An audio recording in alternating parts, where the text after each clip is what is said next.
আমার বয়স 17, আমার আব্বু জেলে থাকার বয়সও 17। আমি জন্মের পর থেকে আমার বাসায় কখনো আমার আব্বুকে দেখিনি।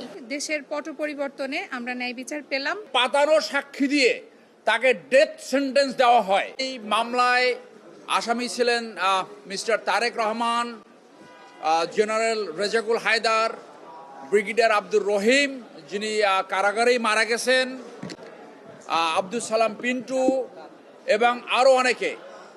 এর সাথে একজন ছিল কুষ্টিয়ার জাহাঙ্গীর আলম। এই জাহাঙ্গীর আলমকে নামের ভুলের কারণে তাকে 17 বছর কন্ডেম সেলে থাকতে হয়েছে। পুলিশ সাক্ষী দিয়ে বলেছে তারা গ্রেপ্তার করেছে জাহাঙ্গীর আলম বদরকে, যার বাড়ি দোহার।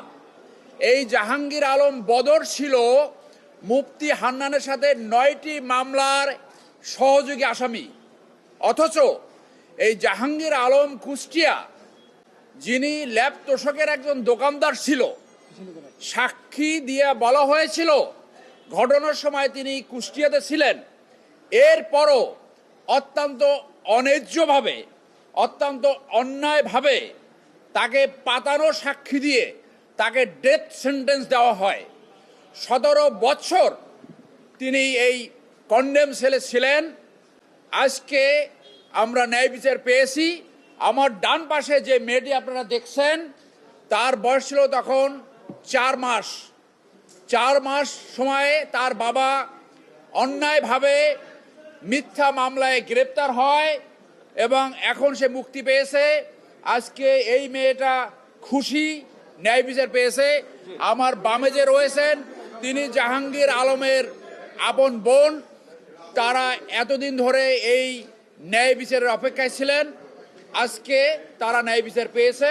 আমি যখন একেবারে ছোট, 4 মাস যখন বয়স আমার, আমি কথা বলতেও পারতাম না, কথাও শিখিনি, আব্বুকে চিনতামও না, ডাকতেও পারতাম না। তখন থেকে আমার আব্বু নাই। আমি জন্মের পর থেকে আমার বাসায় কখনো আমার আব্বুকে দেখিনি। আমার বয়স 17, আমার আব্বু জেলে থাকার বয়সও 17। আর আব্বু মুক্তি পেল, আমরা তো আশা করিনি যে আব্বু মুক্তি পাবে।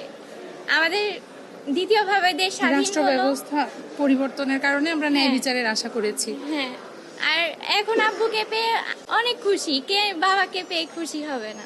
2018 সালের যে রায় হয় সেখানে আমরা আমাদের ন্যায় বিচার, প্রত্যাশিত বিচার আমরা পাইনি।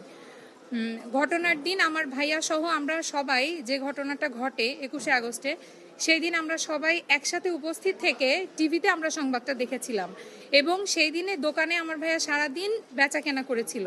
সেখানকার সাক্ষীও পেশ করা হয়েছিল, কিন্তু তারপরেও আমরা ন্যায় বিচার পাইনি। দীর্ঘদিন পরে হাইকোর্টে আপিল করার পরে আমাদের বিজ্ঞ আইনজীবী উনি আমরা সহায়তায় দেশের পট পরিবর্তনে আমরা ন্যায় বিচার পেলাম। ধন্যবাদ সবাইকে।